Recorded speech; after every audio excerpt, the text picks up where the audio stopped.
Oración en tiempos difíciles. Y alguien dice que los tiempos anteriores eran mejor. Todo el mundo define su época, ¿no? Es que en mi época, es que en mi niñez la gente era buena. Mentira. Desde la caída de Adán y Eva, todos hemos sido pecadores y malos, pero en Cristo, pecadores perdonados y redimidos. Qué gran diferencia esto. Pero estamos en tiempos difíciles, claro que sí. Y me voy a hacer con este mensaje en el libro de Hechos, capítulo 12. Hechos me encanta. Ustedes van a predicar los últimos 30 mensajes, bastantes son de Hechos y el libro de Lucas. Capítulo 12, versículo 1 al 101, no broma, del Lucas 19. Dice, Hechos, capítulo 12, versículo 1, en nueva traducción viviente, dice, asesinato de Santiago, bueno, Santiago y encarcelamiento de Pedro. Por ese tiempo, el rey Herodes Agripa comenzó a perseguir a algunos creyentes de la iglesia. Mandó matar a espada al apóstol Santiago, hermano de Juan. Cuando Herodes vio cuánto esto le agradó al pueblo judío, también arrestó a Pedro. Sucedió durante la celebración de la Pascua. Después lo metió en la cárcel y lo puso bajo la vigilancia de 4 escuadrones, de 4 soldados cada uno. Herodes tenía pensado llevar a Pedro a juicio público después de la Pascua, pero mientras Pedro estaba en la cárcel, la iglesia que hacía oraba fervientemente por él.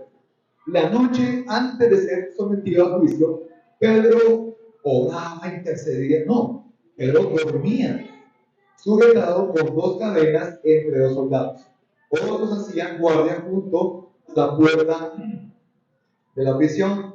De repente, una luz intensa iluminó la celda y un ángel del Señor se puso frente a Pedro.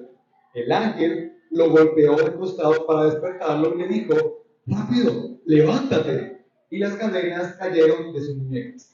Después el ángel le dijo: vístete y ponte tus sandalias Brahma. Pedro lo hizo y el ángel le ordenó: ahora ponte tu abrigo y sígueme. Así que Pedro salió de la celda y siguió al ángel, pero todo el tiempo pensaba que era una alusión. No se daba cuenta de que en verdad eso estaba sucediendo. Pasaron el primer puesto de control de guardia y luego el segundo. Y llegaron a la puerta de hierro que lleva a la ciudad, y esta puerta se abrió por sí sola frente a ellos. De esta manera, cruzaron la puerta y empezaron a caminar por la calle. Y de pronto el ángel lo dejó. Finalmente Pedro volvió a decir: de veras es cierto, dijo, el Señor envió su ángel y me salvó de Herodes y de los líderes judíos tenía pensado hacerme.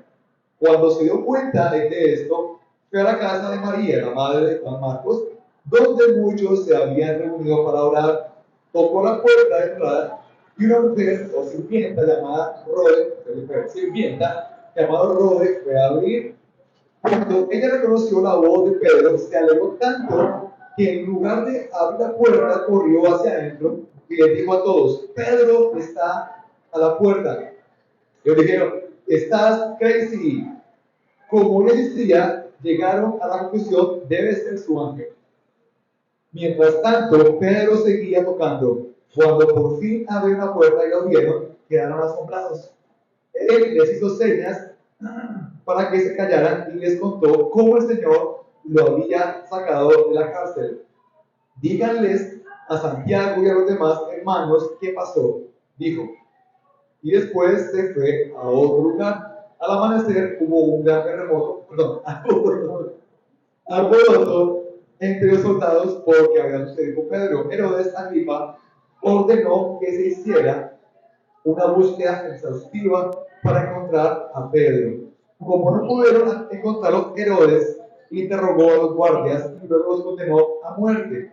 Después Herodes se fue a Judea para quedarse en Cesarea por un tiempo. Un poquito de agua para refrescar mi garganta.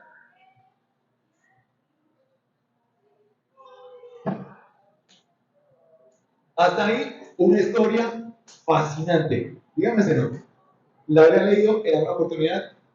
De pronto, la escuela americana, fascinante. Hace unas semanas prediqué acerca de Juan, de Hechos, capítulo 16, y habla de Pablo y Silas cuando estaban en la cárcel cantando salmos e himnos. Y en medio de la cárcel hubo un terremoto y las cadenas fueron rotas, todo se abrió. Pero en esta ocasión, también hay cárcel, también hay un apóstol, pero hay unas circunstancias diferentes. Dios trabaja de formas diferentes. Como trabajó en su vida, en su mamá o su papá, no es lo mismo que en la suya. Y como hijos de Dios, a veces creemos o queremos enmarcar a Dios en el mismo modus operandi o la misma forma de trabajar, pero Dios actúa diferente. Ahora bien, oración en tiempos difíciles. ¿Qué es orar? Diríamos en Sudamérica, niños, ¿qué es orar? Para ustedes, adultos, ¿qué es orar? Hablar con Papito Dios. ¿Sí? ¿Usted habló con Papito Dios?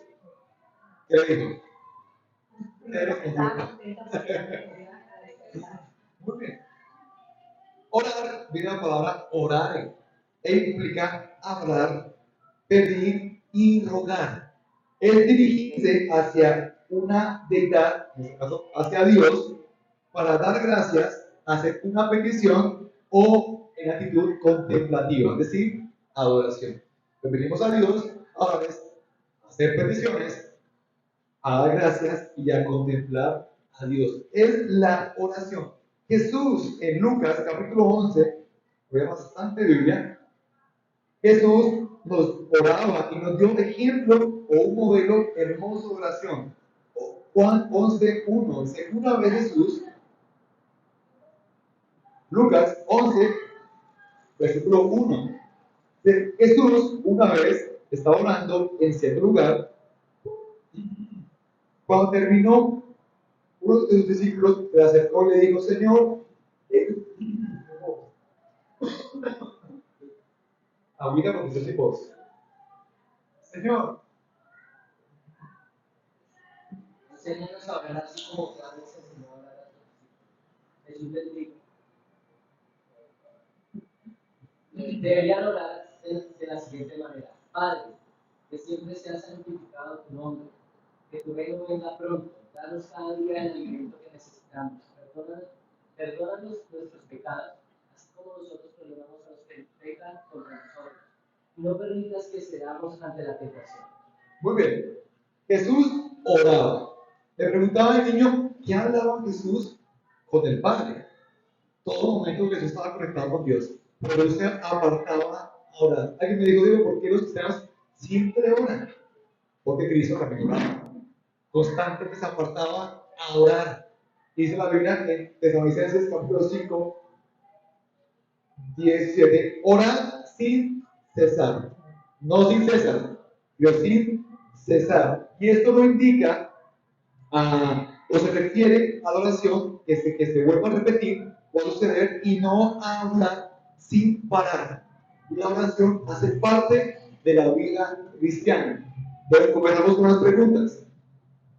¿Cómo está usted en su vida de oración? ¿Usted ora? ¿Saca tiempo para orar? Leí en un post hace unos días un tiempo que decía, sácale tiempo a Dios, ora. Cosa tan errónea. No sacamos tiempo a Dios porque Dios no es un viejito esperando que dediquemos tiempo, como sus abuelos. Dios es Dios y usted y yo necesitamos de Dios para buscarlo, para amarlo, para encontrarlo. Pero la oración hace parte de nuestra vida cristiana. Dice Mateo 6:6, entra a su cuarto, cierra la puerta y ora a tu Padre que te ve en secreto y Él te va a recompensar en público. Los cristianos muchas veces queremos resultados en público cuando no ha habido oración en secreto. La bendición de orar no es por lo que pueda recibir, sino quién me está escuchando. ¿Qué bendición? Cuando nos encontramos con alguien muy famoso, la cosa más complicada es sacar un tema. ¿Qué pasa, mami? Tenaz, ¿no? Un calor fuerte de hoy. Sí. Tenaz como yo, bueno, sí. No sabemos de qué hablar. Estamos hablando de ese famoso cantante o predicador. no sabemos qué hablar. Ahora, el Señor, cuando oramos, lo contemplamos. Estamos y me está escuchando.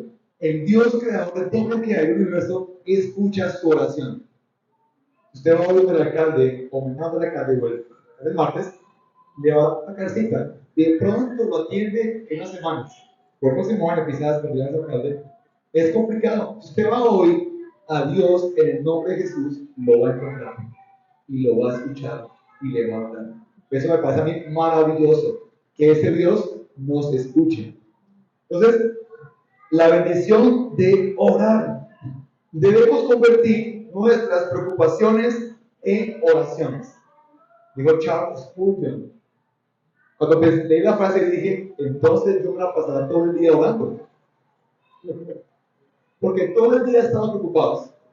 Dijimos las semanas, preocupados por cosas que aún no han acontecido, que aún no han pasado. Muchos de ustedes están pensando hoy que van a almorzar, o de dónde van a almorzar, o el martes, cómo rayos voy a pagar la factura del internet. ¡Qué tragedia! ¿Cómo pago la cuota? Estamos preocupados, pero ¿qué tal si usted cambia? No, María, buenos días, buenos días. Cambia sus oraciones, sus preocupaciones por oraciones.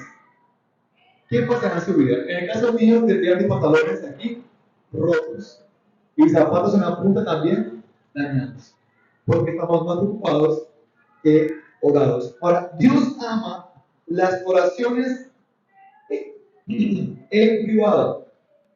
Dios las ama en privado, pero también ama las oraciones en grupo, como pueblo. Y hemos hecho un énfasis especial en orar en casa. Y eso está muy bien. Oramos en casa en secreto, pero Dios no desea que usted sea un ermitaño espiritual. Que se aísle a orar en su casa y no ore en público. Amigos hermanos, hay una bendición enorme orar como pueblo de Dios. Orar en grupo. Pero si usted lee Éxodo, dice el Señor, Dios a Moisés, escuché la oración de mi pueblo. El clamor de mi pueblo llegó a mis oídos y te voy a enviar para que lo libertes.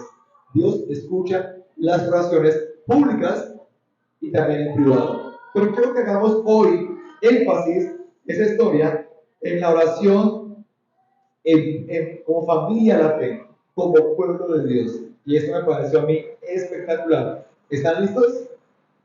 Are you ready? Muy bien. En Hechos, vamos a regresar a Hechos, capítulo 12. En el versículo 1 dice, versículo 1 de Hechos, capítulo 12.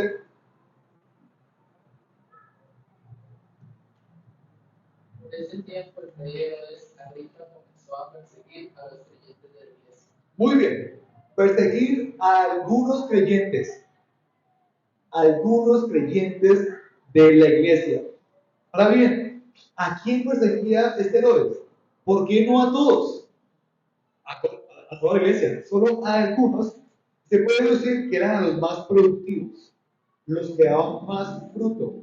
Amigos, acababan de matar a espada a un apóstol y lo leemos como si nada, rapidito. Pero imaginemos el cuadro, Dios nos libre de eso, que estemos Exxon, José, yo, no sé, trabajando de semana con la iglesia, haciendo algo, y vengan y maten a José. Guarda eso, o su pastor, y me maten con la espada. Tragedia. Era algo muy serio. ¿Se imagina usted ser perseguido por el gobierno?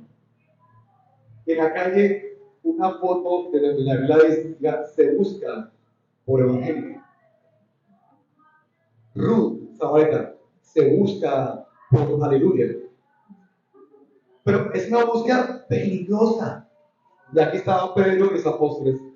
Jacobo, también Santiago, acaba de morir por la espada. La gente más productiva dice un dicho brasileño que nadie tira piedras a un árbol sin fruto. Si usted es un hijo de Dios y está dando fruto en su trabajo, en su iglesia, en el barrio, va a ser perseguido. Quizás no con espadas, pero sí con chismes, con la lengüita. Quizás lo rechacen las amistades. Quizás, ha pasado a mí, haya un grupo de WhatsApp en su oficina en el que usted no está. O un grupo de WhatsApp en la familia en la que usted no está, porque usted no está, porque usted es cristiano. Y porque sabe que usted no le va a gustar los stickers vulgares o los chistes vulgares. Es una persecución moderna, por supuesto más suave que esto de una espada, pero Herodes quería a aquellos que eran más productivos y llevaban más fruto, ya que estaba Pedro. Ahora, el versículo 2 dice: mandó matar a espada al apóstol Santiago, hermano de Juan, y esto a Jesús lo había profetizado en Marcos 10, 38 al 39. Viene la mamita de Juan y Santiago Jacobo y dice: por favor, Señor, ponga a mis hijos uno a su lado derecho y otro a su izquierdo, por favor, que reinen contigo. Dice Jesús: Señora, así no funciona mi reino, pero sus hijos van a beber de la misma copa que yo voy a beber, de sufrimiento. Y a mí se me pareció brutal. Yo me imagino la cara de la mamá de Juan y de Santiago. Viene a pedir un favorcito al caudillo Jesús. Jesús, por favor, mis hijos, como ahorita con el alcalde electo, ¿no? O la electa gobernadora. Están a mover las fichas y todos que están cerquita, estar en la secretaria de. Pero dice Jesús: Señora, sus hijos van a beber de la misma copa que yo. Es decir, sus hijos van a morir por causa del evangelio y a manos de las autoridades. Muy profético. Y aquí Jacobo muere por la espada del gobierno romano. Impresionante esto. Quiero mencionar que Herodes, este Herodes Agripa era nieto de Herodes el Grande y reinó en el año 41 al 44 después de Cristo. Ahora bien, versículo 4, Pedro es custodiado. Se quedó en Pedro y lo meten en la, versículo 4, en la cárcel y lo ponen bajo la vigilancia de 4 escuadrones de 4 soldados cada uno. Herodes era preparado o pensaba llevar a Pedro a juicio público después de la Pascua. Pero mientras Pedro estaba en la cárcel, la iglesia oraba fervientemente por él. Ahora, Pedro estaba custodiado. Y a mí me encanta la imaginación. 4 grupos de 4 soldados. 4 por 4. 16. Muy bien. ¿Cómo lo hizo? Muy bien. Digo, son 5 matemáticas. Cada turno era de 3 horas. Si cada 3 horas, 4 tipos grandes romanos cuidaban a Pedro. 2 tipos, uno a cada lado, Pedro encadenado a cada soldado. En la puerta de la cárcel, otros 2 tipos. Pedro estaba en medio de eso. Ahora, usted puede imaginar estar allí como Pedro. Qué incómodo. Hay gente que se le arrima a uno así un poquito del hombro y a los 20 segundos están como o abrazo cortico, que no son de contacto visual. Ahora, en una cárcel, encadenado a 2 soldados. Un poquito incómodo, ¿cierto? Ahora bien, el versículo 5 dice que la iglesia estaba orando fervientemente por él. Y hoy quiero hablar de 4 tipos de oraciones en tiempos difíciles. 1, oración solidaria. 2, oración perseverante. 3, oración definida. Y 4, oración fervorosa. En el versículo 5 dice que la iglesia oraba fervientemente por él. Me gustó encontrar leer que no solo la familia de Pedro oraba por él, no solo su combo de apóstoles oraban por él, la iglesia. Si le pasa a uno, si le pasa algo a uno, todos adolescentes. Todos adolescentes. Hace unos 3 años, creo, o un poco más, partió un amigo, Nelson Tobar. Y recuerdo, en los momentos de la clínica, hicimos un grupo de WhatsApp con la gente de la red de parejas, gente de la iglesia, un grupo más de 20 personas. Y quien nos enviaba un reporte al WhatsApp, está en esto, o mandaba un audio súper largo, convocábamos a oración por Zoom en cualquier hora del día, y los conectamos a orar. A veces era mediodía, la noche, a veces nos oramos como a las 11 de la noche, y estaba en una fiebre altísima, teníamos el enlace al grupo de WhatsApp y oramos por Nelson, pero orábamos una delicia. Orábamos en lengua, profetizamos, intercedíamos por él, por la familia. Era hermoso. Dios se llevó a Nelson. Pero la iglesia esos días, ese grupo, nos fortalecimos en fe tan hermoso, tan entrañable. Pensamos, creíamos por un milagro de Dios. En serio, oramos y creíamos que Dios lo iba a levantar. Y él me decía, hoy mejoró, estás tarde. Cuando nos escribió que se había reunido con el Señor, pudimos darle al Señor gracias porque ese tiempo estuvimos con ella, con ustedes, con familia. ¿Cómo dice? Si le duele a uno, nos duele a todos. En noviembre estamos todos expectantes con el nacimiento de Emma Lucía, hijita de José de Pedro. Y es como una niña de la iglesia, todos se van a hacer ya casi, quedan pocos días. Fer no vino hoy porque está ya casi. La cara de José, emocionado. Pero es como si fueran todos. Si algo le pasa a uno de ustedes, por favor, cuéntenos. Somos un cuerpo. Hoy día, en este momento, hay gente encarcelada literalmente por causa del evangelio. En la Biblia, acuérdense de los presos, acuérdense de las viudas, acuérdense de los huérfanos. Tres grupos. De los tres, ¿por cuáles usted ha orado hoy? ¿O ayer? ¿15 días? ¿Un mes? ¿O en su vida? Ese es el Señor. Nos cuatro como un cuerpo y me bendijo.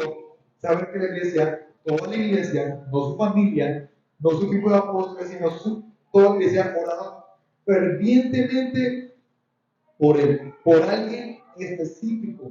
¿Cuándo fue la última vez que usted se unió con otros para orar por alguien específico? Yo dijese, Mamá María, la llamo para contar un chiste. No. La llamo para que me ayude ahora, por favor, por la salud. Ay, ¿qué le pasó? Tengo un viaje a las Bahamas y que por favor yo la guarde en este viaje.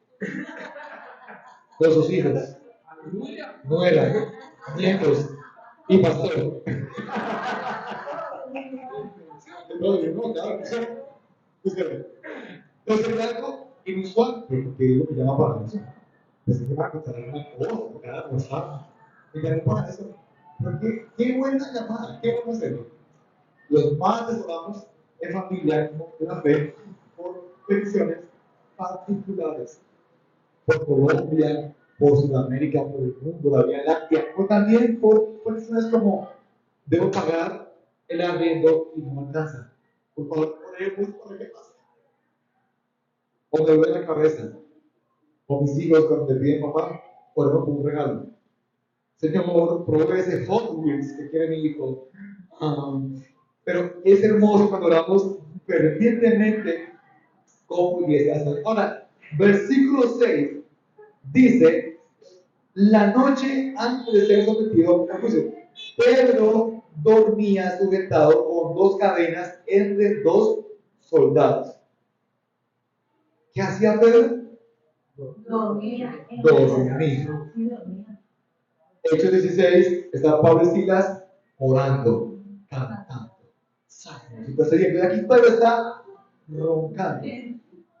¿Quién duerme plácidamente en la cárcel? Ahora estaba durmiendo entre dos soldados, encadenados y observados. ¿Qué fastidio cuando uno observa todo el tiempo? Va uno a una cita médica o una entrevista de trabajo, que ve su postura corporal, sus gestos. Ahora Pedro está en la cárcel observado toda noche por 4 tipos. Uno a cada lado. Ahora, si hay contacto físico que es como incómodo con otro man, un romano, ¿quién se queda dormido así? Pedro. Ahora bien, ¿quién puede dormir así? aquella persona que confía en Dios experimenta paz en su corazón para dormir en medio de la adversidad. Es imposible físicamente, humanamente, dormir allí. En la cárcel, amigos, nadie duerme, porque lo pueden robar, lo pueden abusar, lo pueden lastimar. Duermen con ojo abierto. Pero Pedro estaba aquí dormido. El Salmo número 4, versículo 8 dice: en paz me acostaré y así mismo dormiré, porque solo tú, Jehová, me haces vivir confiado. Todos los días, casi siempre, con mis hijos oramos así: Señor, en paz me acostaré y así mismo dormiré, porque solo tú, Jehová, me haces vivir confiado. ¿Quiere usted dormir plácidamente? Confíe en el Señor. Y puede dormirse cuidando libre o en la misma cárcel. Pero confiaba en el Señor. No estaba predicando, no estaba cantando, lo estaba experimentando cómo podía dormir. Yo más en la cara de soldados romanos viendo a Pedro roncar. Creo yo que se quedaba dormido en el hombro de uno y luego echaba para otro. Ese tipo, ¿qué le pasa aquí? Durmiéndose. Este era Pedro. Ahora, en el versículo 7 dice: de repente, también hay un mensaje que se llama así: de repente, una luz intensa iluminó la celda y un ángel del Señor se puso frente a Pedro. Ahora, un toque de Dios cambia también lo externo. Ya ha pasado algo en el corazón de Pedro. Está tranquilo. Pero un toque de Dios también puede cambiar lo externo. Cristo gobierna el corazón y rompe las cadenas. Cristo rompe las cadenas. Cristo rompe. Porque hemos predicado muchas veces, hermano, tenga en su corazón tranquilidad y gozo y sufra su prueba. Sí y no, porque Dios también puede cambiar lo externo. Dios también lo puede hacer. Amigos de familia de Cristo, Dios sigue trabajando. Dios puede proveer de más natural en su alacena. Usted va al arroz y dice: Dios mío, pero saco y saco y nunca baja sin nivel del arroz. Está carísimo. O el aceite no baja. Yo no puedo hacer, amigos. O está usted enfermo con un dolor físico, dice: Señor, yo confío en ti, tú eres mi Dios, confío en ti, pero también puedo ver un milagro en mi cuerpo. Por favor, crean que Dios puede cambiar también lo externo. Dios lo puede hacer. De aquí lo he visto de forma categórica. El ángel viene, se toca, me encanta esto, golpea el costado para despertarlo y le digo: rápido, levántate. Y me bendijo encontrar que el ángel le da pero varias instrucciones. Le dice: levántate, vístete, ponte las sandalias, ponte el abrigo y sígueme. Es decir, Pedro estaba dormido, sin sandalias, estaba sin ropa, estaba con una batica, él tenía una bata por debajo como la ropa interior. Sin sandalias, sin la bata y sin abrigo. ¿Cómo estaba Pedro durmiendo? Relajadísimo. Le faltaba el gorro para dormir y la leche caliente al lado. Pero relajado, y la dice: por favor, parece, ponga el abrigo, sandalias, y hágale. Pero, amigos, las cadenas se rompieron de sus muñecas. Antes de la instrucción está la libertad. Usted no puede hacer mucho para Dios y en Dios si primero no es libre. Y hay gente que dice: yo quisiera predicar, yo quisiera cantar, quisiera hacer, pero algo me impide. Siento cadenas en mi corazón, en mi boca, en mi vida, que no me dejan avanzar. Debes escuchar la voz de Dios en tu vida. Pero se levanta, se despierta y escucha. Pero no fue que Dios sus muñecas, ¡ay, las cadenas! No. Cuando escucha a alguien, sus cadenas fueron rotas. ¿Qué cadenas hay hoy en su vida que se puede reconocer? Que no lo deja avanzar, que no lo deja levantarse. que hablo metafóricamente, que no lo deja vestirse, que no lo deja calzarse para avanzar, salir de la cárcel que hay ahí. ¿Será que estamos oyendo a Dios como debemos oírlo? Ahora, ¿qué hubiera hecho usted en su lugar? Porque me llama la atención de Pedro que obedece todo, hace caso a todo. ¿Usted qué hubiera hecho? En la cárcel, un ángel me pare, que me vista, que me ponga las chacas. ¿Usted qué hubiera hecho? Ahora, Dios hubiera podido sacar a Pedro instantáneamente a la cárcel. Dios le transportó a Felipe, con Etiopía, de una ciudad a otra. Lo transportó. ¿Por qué Dios no sacó a Pedro instantáneamente de la cárcel? ¿Lo podría haber hecho? Por supuesto que sí. ¿Ustedes qué piensan?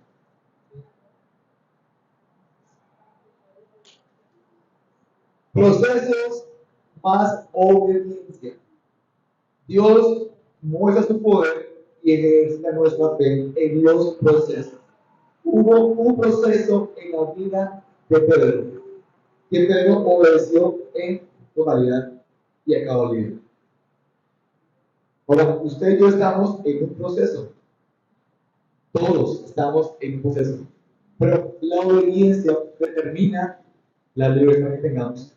Porque Dios ha dado instrucciones de qué debemos hacer, de qué debemos cortar en nuestras vidas, qué hábitos o qué amistades o qué relaciones tóxicas que nos deben avanzar. Yo tuve un amigo, un buen amigo, en WhatsApp, que me tocó decirle, o me deja enviar stickers de doble sentido, bro, te lo quiero. Ay, padre, eso es más religioso los evangélicos. No quiero ver eso, no quiero ver ni por accidente. Quiero si me da bloquear, lo bloqueo fácil. Escríbame por mensaje de texto, lo bloqueo, no quiero. No quiero contaminar mis ojos con stickers vulgares. Es algo extraño, pero hay personas que tienen relaciones alternas en sus matrimonios. O una fuga de capital en cosas que no están bien delante de Dios. Pagado por juegos virtuales o pagado por pornografía. ¿Quién? Aquí, en la ciudad, en su familia, en su barrio. Lo hace. Y esto son cadenas que Dios quiere romper en nuestras vidas y hay un proceso, porque Dios en el proceso muestra su poder y nuestra fe la ejercita. ¿Amén, iglesia? Callados. Ahora muy bien, versículo 10 dice, pasaron el primer pueblo de guardia y luego el segundo y llegaron a la puerta de hierro que lleva a la ciudad. Y esta puerta se abrió por sí sola frente a ellos, de modo, o de esta manera cruzaron la puerta y empezaron a caminar por la calle. La puerta de hierro. Me causó curiosidad. Este era el último paso a la libertad. Yo imagino una puerta forjada, con unos quicios gruesísimos, grandota, una cárcel, ¿no? Pesadísima, y se abrió por sí sola. Amigos, Dios, bueno, no todas las puertas las abre el Señor, excepto la de nuestra libertad. Dios sí desea que seamos libres, sí o sí. Dios no desea que usted viva esclavo del pecado, en la oscuridad, encarcelado. Dios desea otras puertas que Dios cierra. Mi papá dice, que aún vive, por supuesto, dice que hay puertas tan pesadas y tan grandes que solamente Dios las puede mover. Y eso tiene mucha certeza. Hay pecados tan fuertes que solamente Dios puede abrirlos, no usted y su pastor, ni su amigo, solamente Dios. Y hay puertas de bendición que Dios cierra para su debido tiempo. Pero la puerta de la libertad, Dios la quiere abrir en su vida y en mi vida. Amigos y hermanos, Dios quiere su libertad. ¿Sí o sí? Ahora bien, otra pregunta. ¿Por qué Dios no abrió la puerta de la casa, ¿Cómo abrió la de la cárcel? Porque sale Pedro de la cárcel, va a la casa de esta mujer que se llamaba como María, la madre de Juan Marcos, pero Pedro toca la puerta y empieza a leer, ¿por qué si Dios abrió la puerta a la calle, una puerta de hierro, no hay una puerta de MF o puerta de aglomerado, no sé qué hoy día? ¿Por qué no la abrió? ¿Y saben por qué? Porque el trabajo de Dios es liberar y el trabajo nuestro es acoger. Esa puerta la abrimos nosotros y debe recibir a las personas. Eso es hermosísimo. A mí me dijo un montón. Porque el trabajo de Dios es liberar y el nuestro acoger. Esa puerta la abrimos nosotros, no Dios. Usted y yo no podemos liberar a nadie. Quisiéramos amar a la gente y tengo que a esa gente la quiero amarrar y decirle, conviértase de sus pecados, arrepiéntase, ame al Señor. Eso no puede hacerlo. Pero el Espíritu de Dios sí lo puede hacer. Pero la tarea de acoger es usted mismo. Hay personas que han golpeado nuestra puerta para tener comunión con nosotros y no la hemos abierto. Patada a todos. Ahora bien, esta mujer escucha a Pedro y de la emoción no la abre la puerta. A Pedro sale de la cárcel. ¿Es que sí? No. Pedro sale de la cárcel. Digo que Pedro caminaba rápido por la. Y llega a la puerta y golpea. Y no falta ¿quién es? Pedro. Pedro. El apóstol. ¿De quién? De Jesús. Abre la puerta. Golpea la puerta y esta mujer no abre. Y lo reconoció. Claro, lo vemos. Ahora, aquí encontramos otra tipo de oración, y la oración definida y la oración fervorosa. El versículo 5 dice que la iglesia oraba fervientemente. El versículo 2 dice, cuando se dio cuenta de esto, fue a la casa de María, la madre de Juan Marcos, donde muchos se habían reunido ¿para qué? Para orar.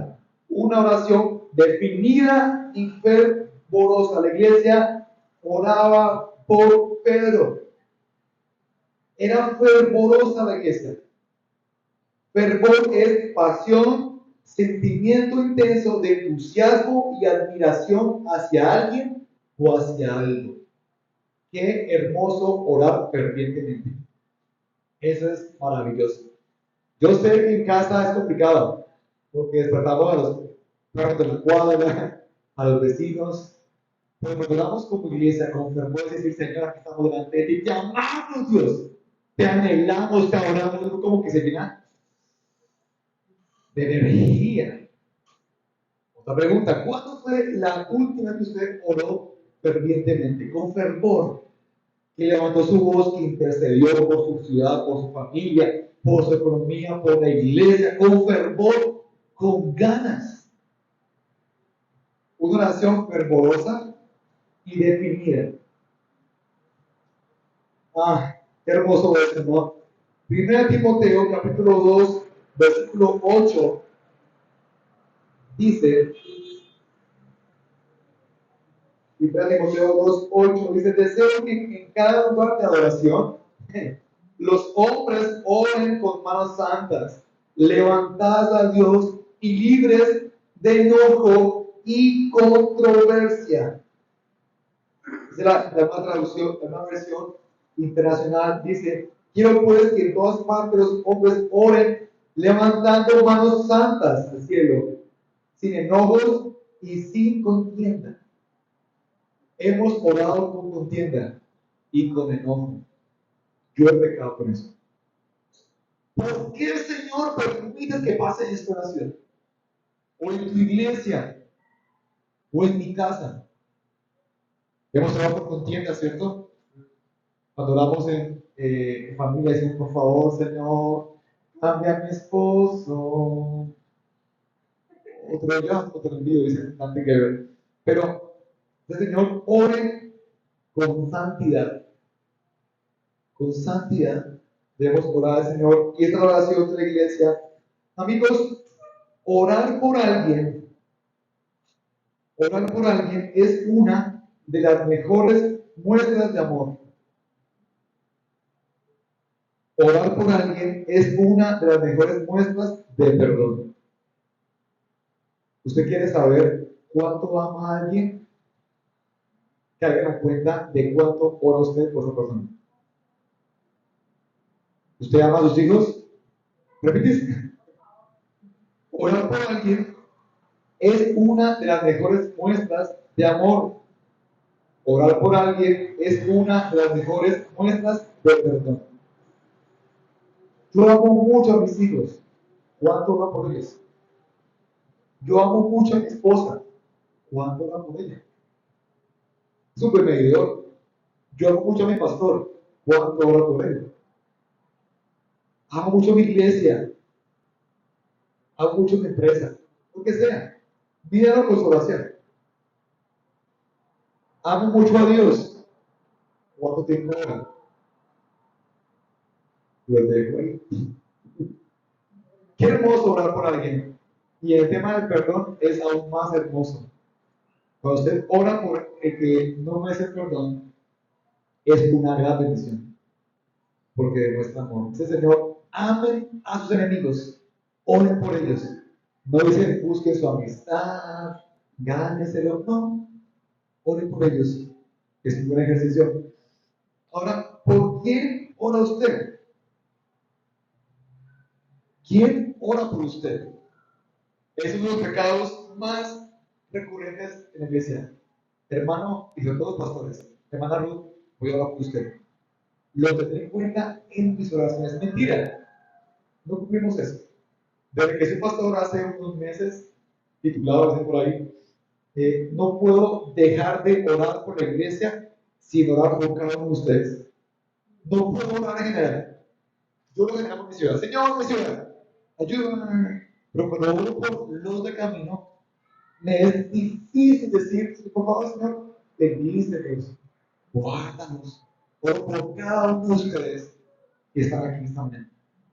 Ayúdalos, Señor, libéralos, bendícelos, sánalos, ayúdalos. Qué hermoso esto. ¿Ven?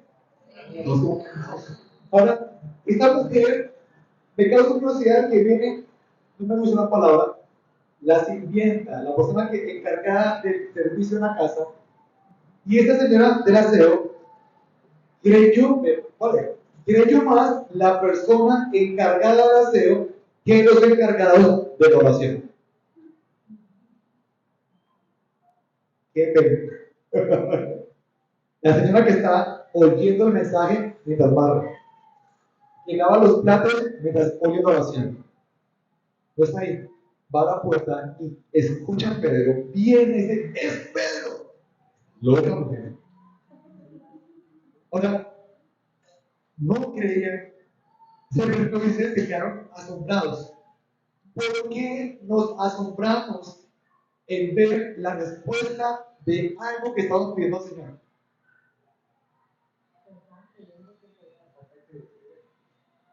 ¿Será que no creían que Pedro iba a ser rescatado?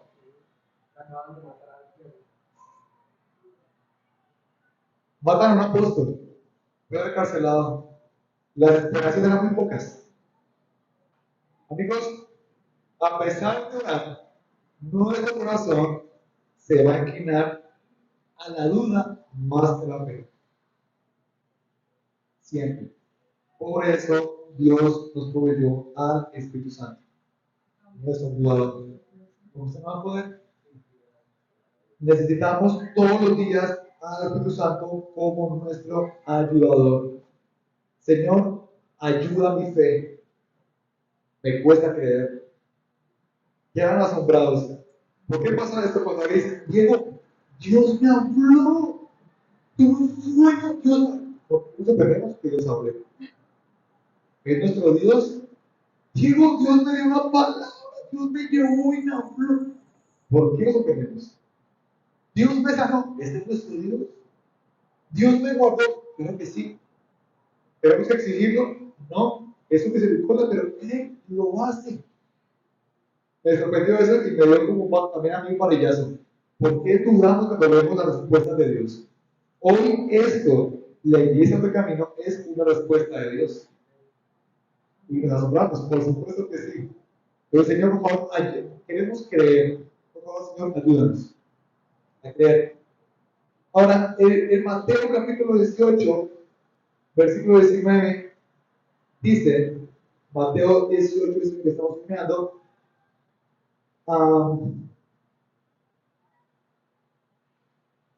también les digo lo siguiente, si todos ustedes se ponen de acuerdo aquí en la tierra con respecto a cualquier cosa que pidan, mi Padre que está en los cielos lo hará. Se ven. Pero el primer milagro es ponernos de acuerdo. Si pasando esa primera prueba, milagro, listo, Dios lo puede hacer.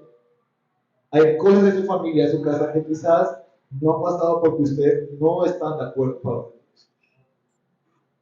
O en su iglesia, o lo que sea, el poder del acuerdo es un milagro. Que estar de acuerdo es estar en el mismo sentido.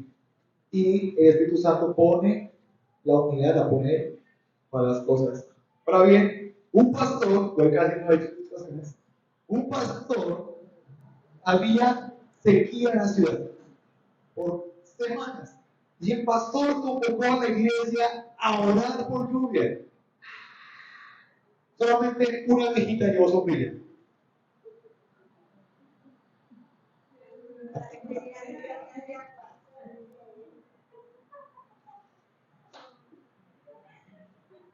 Le creemos a Dios.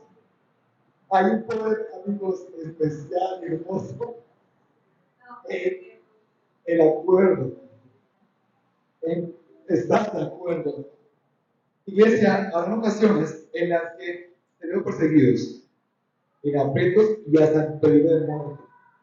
Pero la mayor parte del tiempo estaremos unidos, adorando a Dios, o también intercediendo por las personas, por sus hermanos.